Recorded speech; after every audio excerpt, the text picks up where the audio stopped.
माझ्या सर्व ताई दादा मैत्रिणींना श्री स्वामी समर्थ. दुपारचे 2-2:30 वाजले आणि आम्ही आलो आहे मैरावणीला, म्हणजे त्र्यंबकेश्वरच्या पुढे.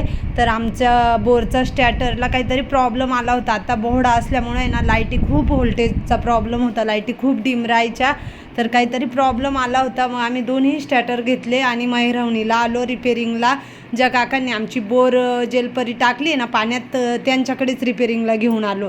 तर आल्यानंतर मग ऊन होतं आणि लाईट पण गेली होती त्यांच्याकडून ते चालू वगैरे करायला स्टॅटर, तर लाईट नव्हती. मग आम्ही आलो, शेजारीच तिथे ऊसाचा रस होता, तर ऊसाचा रस घ्यायला. आणि मला ना ह्या ऊसाच्या रसाचं मशीन खूप आवडलं, सागाचं मशीन आहे.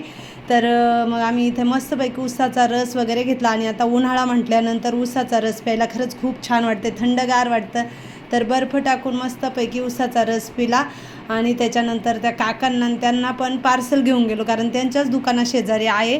आम्ही प्रत्येक गोष्टीचे असे दुकानं ठरवलेले आहेत, त्याच्यामुळे मग लांब असो किंवा जवळ असो मग तिथेच आम्ही जाऊन आणि त्या वस्तू घेतो. हे मला म्हणे तुला अजून प्यायचा असेल तर तू ऊसाचा रस पी, पण मी म्हटलं नको आहे, मला बस झालं इतकाच. आणि घरी येता येता पुन्हा रस्त्यात त्यांनी गाडी उभी केली आणि ऊसाचा रस पिला मी.